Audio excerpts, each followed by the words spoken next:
আমার আল্লাহ বড় দয়াবান। আমার আল্লাহ কি? আমার আল্লাহ বড় দয়াবান। দয়া করিয়া মানুষ বানাইয়া মানুষকে সহজেই জাহান্নামে দিতে চায় না। আল্লাহ তাআলা কত সুযোগ আমাদের দিয়া দিছেন, আমরা সে সুযোগ কাজে লাগাইতে পারি না। আমরা সুযোগের বাইরে চলে যাই। আল্লাহ তওবা করার মতো কত সুযোগ দিয়েছেন, আমরা সে সুযোগের দিকে যাইতে পারি না। আমার আল্লাহ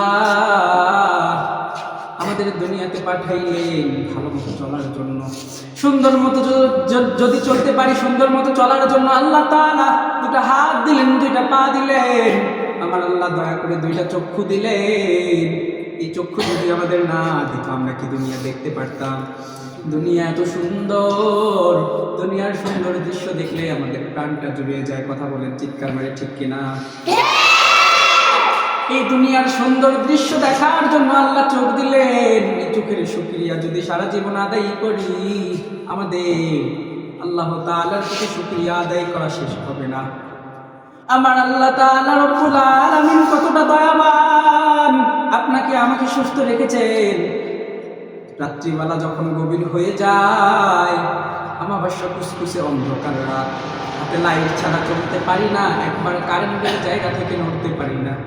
কিন্তু জন্ম থেকে যে ব্যক্তিটা অন্ধ, তার জীবনেতে এই আলোটা কখনো আসি নাই, সে তো কখনো এই আলোটা অনুভব করে নাই, এই আলোটা কখনো দেখেই নাই।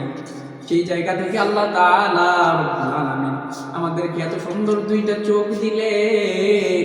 এই চোখের যদি শুকরিয়া আদায় করি তাহলেই তো আমরা শেষ, তাহলেই তো আমরা তার শুকরিয়া আদায় করে শেষ করতে পারবো না।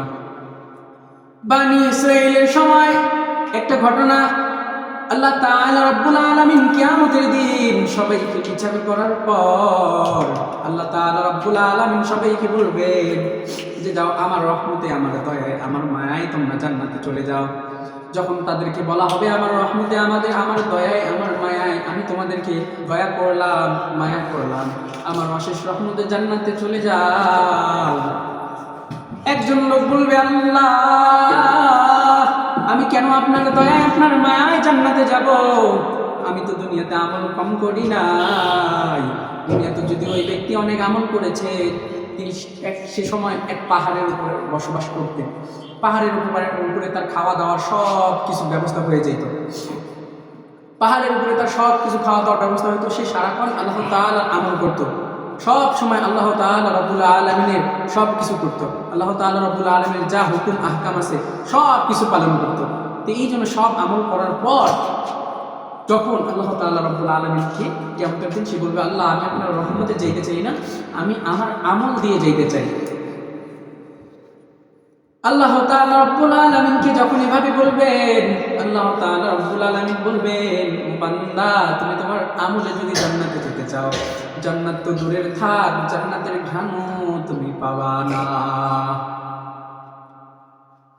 এবার বললো এই বান্দা আল্লাহকে বলবে আল্লাহ কেন আমি পাবো না, কেন আমি জান্নাতের ঘ্রাণ পাবো না? দুনিয়াতে তো আমি কম আমল করি নাই। আল্লাহ তাআলা রব্বুল আলামিন এবারে তাকে বলবেন তোমার দুনিয়াতে বেঁচে থাকা অবস্থায় তুমি যতগুলো আমল করেছো সব আমলগুলো এক পাল্লায় রাখা হোক, আর আমি আল্লাহ তাআলার দেয়া রহমতের একটা চোখ এক পাল্লায় রাখা হোক। আল্লাহ তাআলার হিসাবের মিজানের পাল্লায় যখন তাদের দুইটা জিনিস টরানো হবে, আল্লাহ তাআলা রব্বুল আলামিনের দেয়া রহমতের চোখ আর বান্দার সারা জীবনের করা আমল, বান্দার সারা জীবনের করা আমল যখন দেয়া হবে, সঙ্গে সঙ্গে আল্লাহ তাআলা রব্বুল আলামিনের চোখের পাল্লাটা এতটা নিচু হয়ে যাবে, তার আমলের সেখানে একটা ধুলা পরিমাণ সমান হয়ে যাবে। এজন্য আমরা কি আমল চাই না আল্লাহ তাআলার রহমত চাই? রহমত চাই না আমল চাই? চিৎকার মানে বলেন কি চাই? এজন্য ভাবিয়া দেখেন আল্লাহ তাআলার দয়া মায়া ছাড়া আমাদের চলাফেরার কোনো উপায় নাই।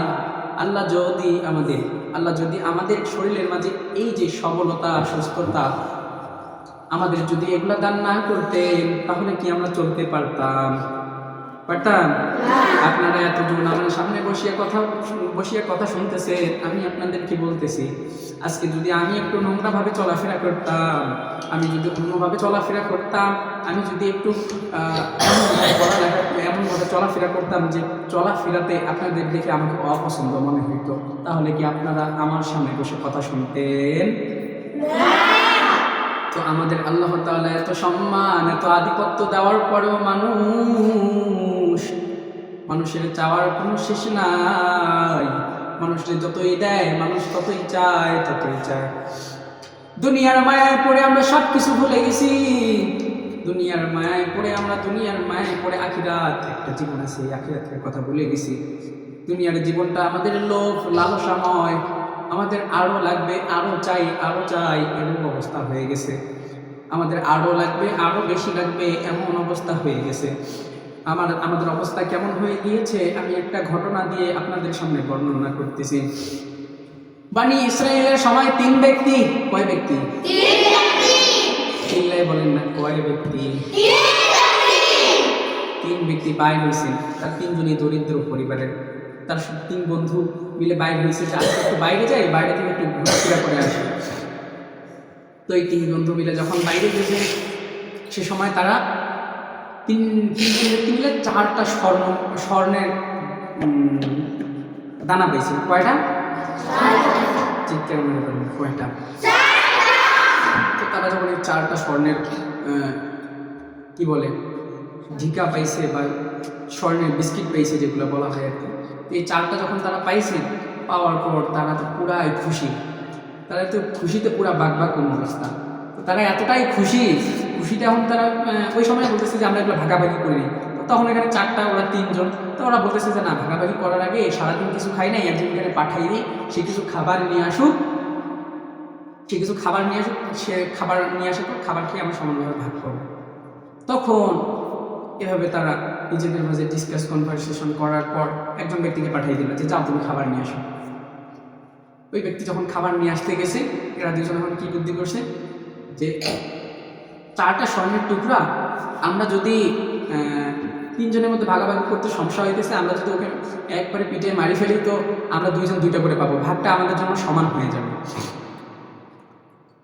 তো এরা 2জন যখন বুদ্ধি করলো যে ওকে আমরা 2জন মিলে একবারে কি করবে, মারি ফেল। তো যখন ওকে মারি ফেলার প্ল্যান করলো, এই দিক ফের খাবার নিয়ে আসতে এও প্ল্যান করছে যে আমি খাবারে বিষ মিশিয়ে দিই, দেন ওরা 2জন মরে যাবে, সব স্বর্ণ মুদ্রা কার? আমার। সব স্বর্ণ মুদ্রা তো এই আমার কথা ভাবতে গিয়ে সেও তো খাবারে বিষ মিশিয়ে দিল। এখন এই বেচারা যখন আসছে ওদিকে খাবার দিতে দেরি, ওরে পিটাইতে দেরি হয় না। ওরে পিটাইতে দেরি হয়েছে, পিটাই একবারে সুতায় ফেলেছে। খালি সুতায় ফেলেনি, ওরা একবারে মানে মরা না পর্যন্ত ওরে পিটাইতে একবারে শেষ করে ফেলছে। বেচারা যখন মরে গেছে তো এখন ভাগাভাগি সমান।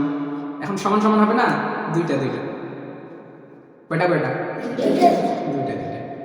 তো এই 2টা যখন ভাগাভাগি সমান হয়ে গেছে বিষয়টা, তখন এরা এখন বলতেছে এগুলো ভাগাভাগি করার আগে সকাল থেকে কিছু খাই নাই, অনেক ক্ষুধা লাগছে, তো আগে এই খাবারগুলো নিয়ে আসছে, এগুলো আগে খাই। তো এগুলো খাইলে কি ওরা বাঁচবে? যদি কইবেন না, ওরা কি বাঁচবে? এই খাবারগুলো যখন এরা খাইছে, এরা ওই স্পট জায়গায় ওরাও জায়গায় কি শেষ, ওরাও জায়গায় শেষ। তো মূলত বিষয়টা কি দাঁড়ালো? লোভে পাপ, পাবে চিৎকার মেরে বলেন না, লোভে পাপ, লোভ করা যাবে। বেশি লোভ করবে যে দুনিয়াতে থাকবে না, সে বেশি লোভ করবে যে এটা থেকে আমরা প্রমাণ পাই না? 3টা লাশ, 4টা স্বর্ণের টুকরা, সব হাহাকার ভাবে পড়ে আছে, নেওয়ার মতো আর কেউ। এজন্য লোভ করা যাবে।